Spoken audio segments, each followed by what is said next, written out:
Hey guys, so welcome back to our channel. Today it's just me talking about my experience as a HBCU student and as a dancer, answering the questions that you sent me on my Instagram. Be sure to click the like and subscribe button for more content. Yeah, so let's get started.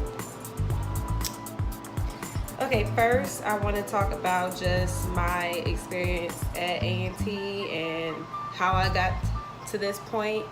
In high school, I chose to come to A&T my senior year because I really wanted to audition for Golden Light. Also, when I visited the campus, it was just one of the best looking HBCU campuses that I've seen that are not in the ghetto, or I don't have to worry about not comfortable feeling on the campus. I felt very comfortable with, walking around on campus, living there. I loved the courtyard. I loved all the buildings. I loved that the campus was big, but it was still, you could still get to point A, point B without traveling for 30 minutes to get to class. So I really love the inclusiveness. It was overall just a beautiful campus, and that's what really honestly drew me to the school. When I first came in to college, I was a nursing major. So I really didn't want to be a nursing major. That's not what I really wanted to do. I just know that field, you can make some money doing it, but it wasn't necessarily my passion. So about going into my sophomore year, I changed my major to child development and family studies with a concentration in family life education. My ultimate goal, I want to be a marriage and family therapist. I just love working with couples and working with people, talking about your life, counseling you. I just find that so beautiful that you're able to help other people that's in certain situations. I know with my major, typically people choose to go a teaching route. I didn't necessarily really want to teach necessarily, but I will, if I have to, but that's not where I wanted to go. I wanted to actually work with adults and children at the same time. So with being a marriage and family therapist, you're not only just working with the married couple, you're working with the whole entire family as a whole. Anyone that wants to go to a HBCU or to college in general or out of state college, just make sure that you do your research on how much it costs. Make sure that you have a financial plan and try not to depend on loans a whole lot, because I'm still repaying mine.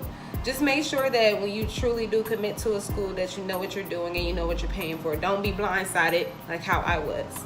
I'm a first generation college student, so I come from East Cleveland, Ohio, which isn't a city that's full of many opportunities for children or students to go to college.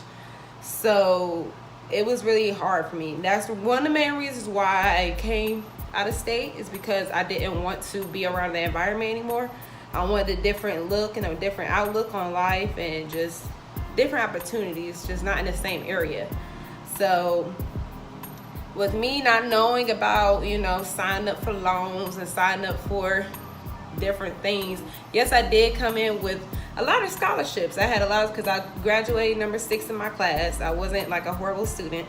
So I did come in with some type of money behind my name, but it didn't cover it all. It literally cost me $30,000 a year to attend A&T as an out-of-state student, which is a lot, a lot of money. And luckily the band program has helped me out, as much as they could. And I think that's why I ended up staying at A&T, because after my first year in college, actually my first semester, I wasn't supposed to be in school anymore. I had owed the school like $9,000, and they were saying if I didn't pay it like in a day, I was going to have to, leave and go back home or whatever. So I talked to my band staff and they got it done for me. So I'm really grateful for the opportunity and the people that I met at A&T to help me through. Because if it wasn't for them and their financial support, I wouldn't be able to, continue and get as far as I did. So that's amazing. So just make sure that you do your research and this is something that you truly and really want to do, is commit. My next topic is my experience with the BGMM. So I was in the band for 5 years. I would say it was the most, not bittersweet, but like, it was an experience. Like an experience like no others that I would not get anywhere else. I met a lot of great people. I met the love of my life, Darren. So I'm really grateful for the experiences that Dr. Ruff and the band staff has given us. Going to Macy's my freshman year, that was so much fun. I never even been to New York before, and it was a different, a different experience. So just getting the different experiences with the BGML, people might think that, oh, A&T is so overrated or whatever, but they really try to give their students the best opportunities that they can. So I did appreciate that, and us going out of state a lot and going like to Bethune and Disney World. I never been to Disney World before, so that was amazing, getting the opportunity to do that and actually perform down there. It was hot, but it was definitely a memorable trip for me. I wanted to talk about my first clinic. When I first made the decision to come down here and audition for Going to Light, I flew down here. My high school band director paid for my flight down here. I ended up staying with some relatives that stayed in Durham, which is about 45 minutes away from the campus. Came to the clinic. It was also an interest meeting. I didn't know what I was getting myself into. I'd never been to North Carolina before. It was just, kind of like a, not spur of the moment thing, but it was an experience to experience by yourself at the age of 17 going on 18 years old. So the first clinic, I just remember being at awe, with the squad and with the captains. It was an amazing experience. Getting to actually see the people who I've been studying and looking at on YouTube for the past, I don't know how many years. So that was exciting. Also at that interest meeting, I got to do my invite. I know it's a little bit different now. The process is a little bit different on how to get your invitation to auditions, but at certain auditions you can get an invitation by doing a, like a small showcase of what you can do in front of the coaches and the captains or whatever, and they will dictate whether or not you get an invitation to auditions. You have to get an invitation to all of our auditions. So I ended up going in there. I didn't have anything together for my invite because I didn't necessarily know I had to do that, but I knew that I wanted to audition. So I was like, this might be my only opportunity being down here where I can get an invite, so I'm gonna try. One thing that was Miss Tiffany? No, I think it was Ryan. She was like, girl, your hands is just everywhere. Like, I was like, oh my God, did I really just mess this up? But I ended up getting an invitation. I guess they saw something in me that I clearly didn't see that day. But I was really excited about that. I wasn't expecting that at all. So we get to auditions, and I'm just amazed I made the team because I come from a background where I don't have any technique or anything like that. So getting the opportunity to be a part of this huge legacy and the forefront of HBCU dance lines was so overwhelming. And me coming down here as a freshman, out of state, I traveled 9+ hours to get down here out on a limb, so it was just a blessing to God that, that I was able to show them that this is what I want to do and that I'm ready for it. That's the number one mindset that you want to go into when you walk into anybody's auditions, that you're ready, that you want this, and that you're hungry and humble. Don't go in there with a big head thinking that, oh, I got this in the bag. No, because just because you can dance really, really well doesn't mean that you're a good team player. That plays a lot in art. I know for Golden Delight, you have to be a team player. You can't be, all over the place and unhumble. You have to be very humble. My experience with Golden Delight, just some questions that you guys have had that you wanted me to answer that you sent me. So here are the first ones. How was my experience becoming a section leader?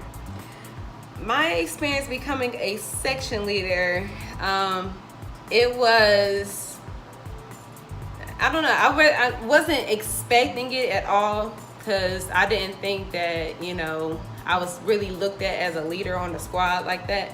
I was able to get on leadership my 3rd year in band. I just wasn't able to complete the whole season as a captain that year, just because of things that I had going on that I had to get straightened out. But my 4th year, I could talk about that one really well, because that was actually the year that I became a captain, like a head captain, you can say.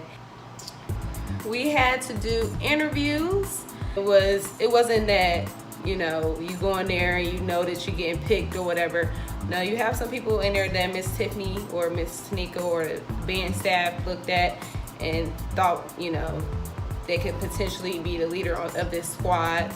We all had to go through an interview, sit through an interview, and answer questions. I believe we had to also write an essay, if I can remember correctly. But it was overall a great experience, having the thought of somebody trusting this legacy in your hands. Like, being a captain of an HBCU dance line is not the most easiest of things that you can do. It's actually an honor and a privilege that somebody wants you to lead their squad. And you also have to uphold all the traditions, all the legacies, all that stuff with being a captain, and making sure that you stay true to whatever your squad is. With also accomplish what you want as a leader. So, you have to make sure you keep that in mind, that it's not just about you anymore. You're caring for the whole legacy as a whole. So you have to make sure that you take that with pride and that you treat it as such. So my experience at becoming section leader, it was a process. We had to go through leadership retreats. We had to go through a lot of leadership classes and all that stuff like that. But it wasn't a horrible experience. You just have to be ready. When you step through that door and step through that threshold, you gotta be ready to take the bull by the horns and keep it moving. Next question I have: when they became co-section leader, they felt certain people didn't like it, and because she wasn't on the team as long as others, and it took her a while to learn how to be a friend and a section leader separately. Did I have problems like that? Not necessarily. I can't necessarily really speak and say that I had those types of problems, because when I was a captain, I was pretty much the oldest person on the team. Not the oldest person, but I had, I was a 3rd or 4th year member. No, I was a 4th or 5th year member, excuse me. So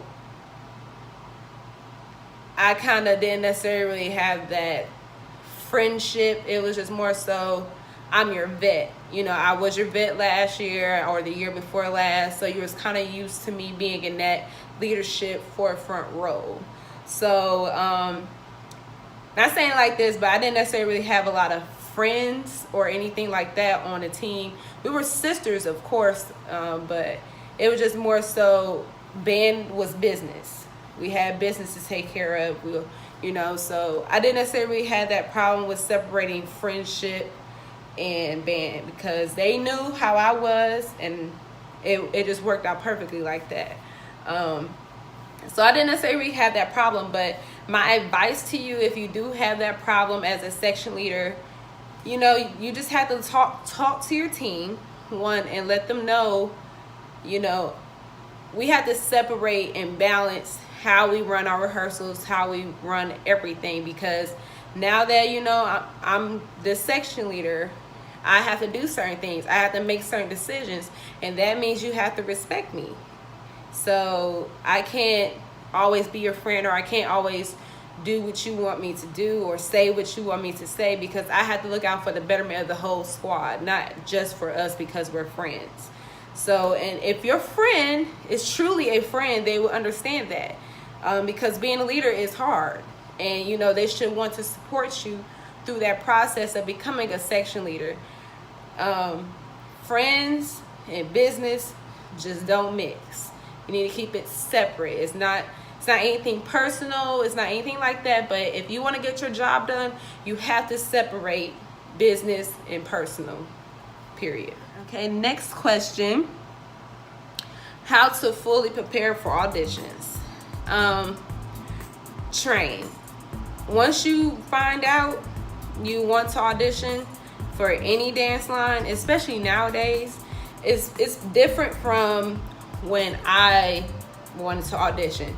A lot of the college dance teams are more technically inclined, and you kind of have to bring it. You can't come in there timid. You can't come in there second guessing. You can't come in there with no rhythm. You can't come in there half stepping. You have to come in there full force. You have to almost, when you walk into auditions, act like you're already on the team.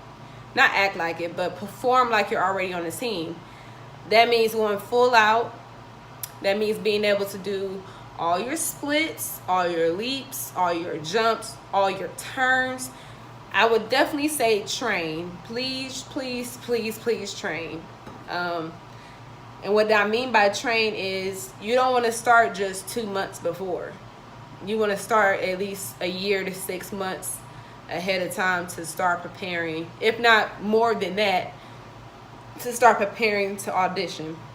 Study the squad that you want to be a part of, and practice. Learn routines that they have done.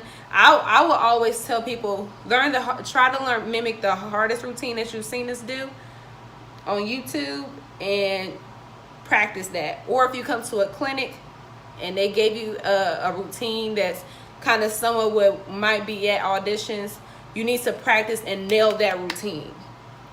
Make sure that you have your technique together. Don't come in there and not know how to do a pirouette. You have to know these basic technical elements, period, at any college, okay? And I would even say, even if you are looking at colleges that aren't as technically advanced as others, I would still come in there fully prepared, because you never know what opportunities may walk your way. Always come in there with your best foot forward. Don't go in there lagging or second guessing yourself. You need to go in there fully sure that you are prepared to go, okay? So technique, make sure you have your technique together. Make sure you also work on showmanship. So as you guys know, Golden Light is very versatile with what we do. So you can't just be a performer and not get face or something. You have to do something while you're with your face while you are dancing. That's how you start to engage the audience and pull them in and draw them in and see that you're very passionate about what you are doing. So if you're in front of the judge panel and you're just going through the routine, let's say you nail everything. You nail the pirouettes, you nail the leaps, you nail the jumps, you nail the choreography, but you ain't do nothing with this, not even a smile, a wink, something. Like, you need to do something. They're not gonna look at you. Now, if you have somebody standing next to you and they got the routine, everything, you know, wasn't together, maybe they missed a step and caught back on, but their energy and their face was off the roof, they can get your spot. So just make sure that you go in there with your best foot forward. Come there prepared. You want to perform as if you're already on the team. You have to really know what team you're going for and knowing the style of dance that team focuses on. So for us, it's show, energy, technique, funk, all that. You got to have that down in a bag. So I would definitely say start training. Train, train, train. My next question is how to train your body for the amount of dancing you'll be doing. Work out. That's also along with preparing for auditions as well. You need to not necessarily exercise, you need to work out. Like seriously, like you know what squad you're trying out for, so you have to know what image does that squad represent. So if you know you're like on the thicker, fuller side, you might need to slim it down. Make sure you train in advance, exercise daily, change up your diet, drink water, all that. Working out is definitely going to help you with your agility, your leaps, your jumps and turns. Just make sure you go in there prepared. We're not asking for you to be, you know, boom, bam, skinny, a stick, six-pack. That's nice to have. We, you know, we'll love to have that, but at the same time, we want somebody who represents the image of our squad. So just know who you're auditioning for and make sure you work out to their standards. Okay, my next question is how to not have anxiety about auditions. So if you prepare and you know that you have done everything in your power to prepare to walk into auditions and make the squad, your anxiety will go down. Now, everybody's different. Some people might have performance anxiety. Some people might, you know, can't handle the pressure as well as others. But if this is something that you want to do, you'll do it. Just make sure, you know, you stay mentally focused, emotionally calm. If you go in there ready and everything like that, I'm pretty sure the anxiety will go down. It is a scary thought, you know, you're dancing next to however many girls, at least 30 girls in the audition, you know, so you want to stand out, but you also want to remain calm in the situation. Don't let your feelings get the best of you. Now, being in an environment of learning fast-paced choreography, it can get a little overwhelming, but if you stay calm and you just remember that I prepared for this, I've trained for this, everything will work out. Just don't get too frustrated, you know, because that's how you mentally block yourself out and you're just done for the day. And you don't want that to happen, especially if it's a one-day audition. You can't let the anxiety get the best of you. You just have to, you know, suck it up and put your best foot forward mentally. You know, so when you walk into auditions, it's not just about being physically capable of getting through it. It's mentally and emotionally. It takes a lot out of you. You're doing a lot. You're learning a lot at a fast rate. So you have to be prepared for that. So just know when you walk into an audition, you could be walking into anything. You could be walking into an audition with 150 girls there, and the routine is 2 seconds long, and you have to learn it within 2 hours and perform it later on in the day. It happens. It happens. But you have to remember, if you trained and that you did the best that you could to prepare for the audition, you'll be fine. Just remember that you always do the best that you can, and you can't expect yourself to do any more than what you can do and that you're capable of doing. But you just want to make sure that you're well enough prepared for the audition. If this is your dream and this is what you want to do, you'll prepare for it and you'll walk in there and you'll do the job. My next question is, how long have I been dancing? So I didn't always was a dancer. When I was younger, I wanted to get into dance classes. I wanted to do all that stuff, gymnastics and all that stuff. I wasn't able to. The only class that I was able to get into was an African dance class, which I loved it. It was fun or whatever, but it just wasn't the dance that, you know, I necessarily really wanted to do, but I did have fun with that. I had 2 left feet. I could not dance at all. You can ask my mom. I used to try mimic Beyonce and everybody else. Yeah, I didn't have any rhythm at all. So it took me a long time to, you know, adapt to that. I started out as a cheerleader. And with being a cheerleader, you know, sometimes that can make you stiff, you know, because you have to be sharp and everything like that. So when I auditioned in high school, let's see, I was on the cheerleading squad. I was captain of the cheerleading squad, actually, my 9th grade year. And I just decided, you know, during basketball season, I don't want to cheer anymore. I want to dance if that's what I want to do, because I was nervous about doing it because I didn't think I could dance. You know, I just thought, you know, I was like this SpongeBob dancer. I was just stuck in a box. So I was like, you know what, forget it. If this is what I want to do, I'm going to make sure I put myself in a situation where I can audition and make the squad. So I went to all the band practices that I could. I even missed some of my cheerleading practices, to be honest, to go watch the band and do whatever I could to study and make sure that I was well enough prepared for auditions. At the end of my 9th grade year, we had auditions, and I ended up making the squad. So that's when I would say I started dancing. The end of my 9th grade year, and I danced in the band all the way up until my 12th grade year. I became co-captain, so hard work did pay off. My next question is how to control your energy while dancing. Okay, as y'all know, I am a ball full of energy. That is one of the main things that I guess separated me when I auditioned from others. I went hard. That was the only thing that I knew, was to go hard. But at the same time, when you have so much energy, you cannot be wild. You have to still be clean. You still have to make sure your placements are together. You can't just be all over the place. You have to make sure that you are still executing correctly and not just getting so wild and so out of control that you just look completely different from everyone else.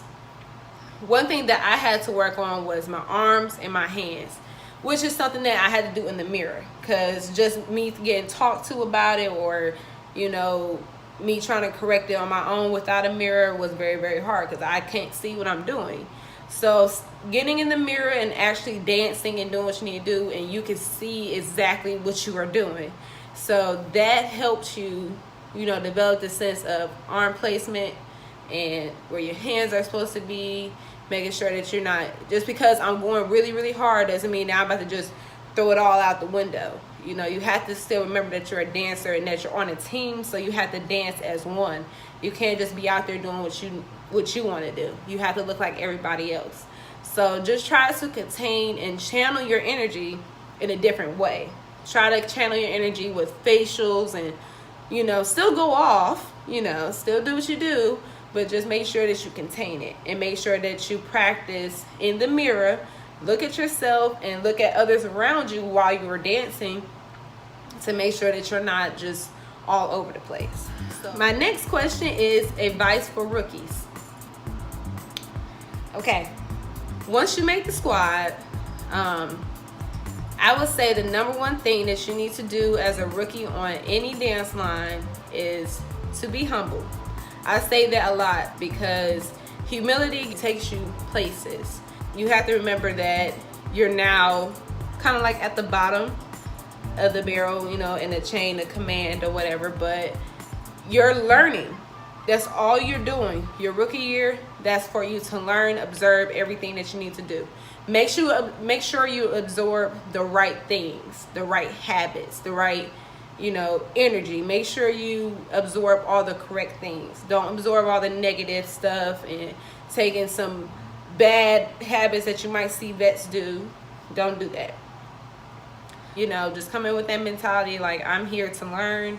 I'm here to do what I am told, and keep my mouth shut and keep it moving. That's honestly your job as a rookie. You're supposed to, and also look after your sisters, because it's not just you as a rookie. You are now a rookie group.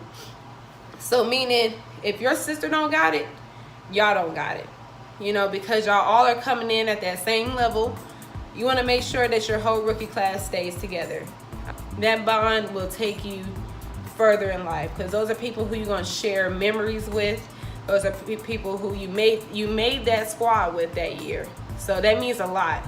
It's not just about just you making a team anymore. It's about all of y'all. So remember that you're a part of a sisterhood. Help them out if they need it. If your sister needs extra help at the rehearsals, make sure you step up and be that person to say, I'm going to help you because I care about you. One, that's a good look for you, because now, your leaders is looking at you like, wow, she's willing to step out herself and really help someone else that needs the help. So don't, just because you're a rookie that's on the squad that can, do everything, don't forget you have a whole nother bunch of sisters that's behind you that's looking up to you who needs your help as well. So it's not just about you no more. My next question is how to stand out in a good way. Now, I'm not sure if they meant, like as far as like in stands and stuff like that, but for me, I feel like I stood out anyway because of my dance style. My high school, we kind of had more so of a SWAC style of dancing. It wasn't necessarily like going to light or whatever. So I think I stood out anyway because I wasn't a traditional going to light dancer, I would say. So what I had to do was, especially as a captain, what I wanted to do was create this own lane for going to light, especially in the stands. So meaning that I couldn't just, do what I want to do or whatever, but I had to make sure that the lane and the route that I was pushing my squad in, it was still going to light. You will still get the same going to light, traditionalist style or whatever, but I wanted to push forth a new type of stand style and not being, afraid to go hard. Like, that was my thing. I love going hard because I just feel like, I feel like I have to smash everybody at a performance, like at any performance. We could be performing for third graders and I'll be still going hard. But yeah, you just have to make sure with being a person that stands out that you're not standing differently from everyone else. So meaning when I say standing out differently from everyone else, you still want to look like you're a part of the team. A lot of our band camp days, we spend in the studio as a squad learning routines in the mirror. One, so everybody knows what it's supposed to look like. So you know what you look like doing the dance movements. So you can tell when you're doing it full out in the mirror with the squad or whatever. You can tell if you're standing out too much. You just have to pay attention to what you're doing. But don't be afraid to give your own personality when you dance. I love doing that because I feel like that was me leaving my mark with the squad. My next question is how to be a better leader and follower. And this is my last question too. So you have to be a great follower before you can be a leader. So meaning that you have to know how to follow your leaders before you're able to take control and be a leader. You have to learn, you have to see what it is to be a leader first. You can't just walk into a situation and you just the leader out the group. You don't even know what it means to even be a leader. So you have to make sure you remain humble, really absorb everything around you. Being a follower can sometimes be hard, especially if you're a peer, you came in the same year as the captain or whatever. Sometimes that can be hard, but at the same time, as long as you know your place and you know your role with the team, it shouldn't be that hard.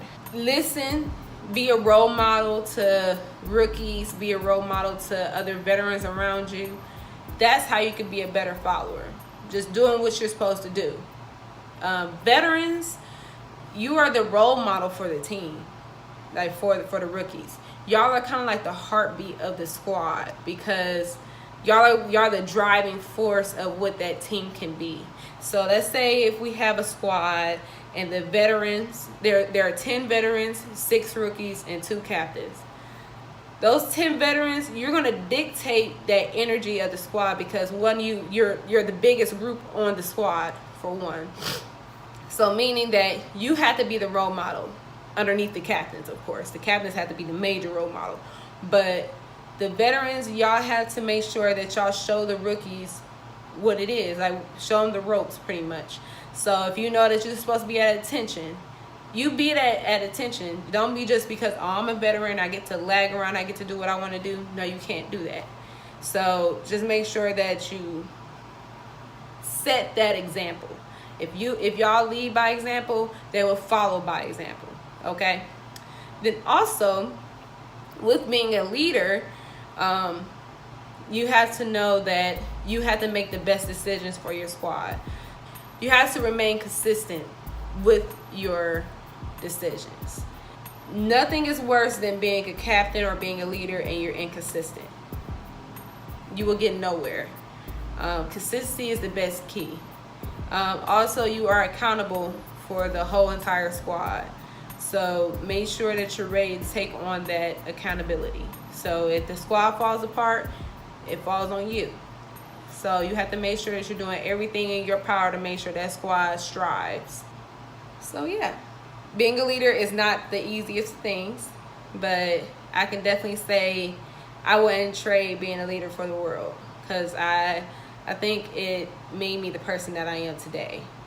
So with that being said, that is all I have for today. I hope this video has helped you in some type of way, regardless if you're a rookie, vet, captain, or you're looking to go to college in the future and these are things that you want to accomplish. Just remember that humility takes you a long way. And as long as you keep that with you every day, your day-to-day life, even now if you're in high school and you're dealing with these situations where you're a leader and you don't know how to exactly lead, I hope this video helps you out. So, you know, that is all. Let me know if you guys have any more questions about anything that you want me to cover or talk about, and I will try my best to get to it. Make sure you like, comment, and subscribe.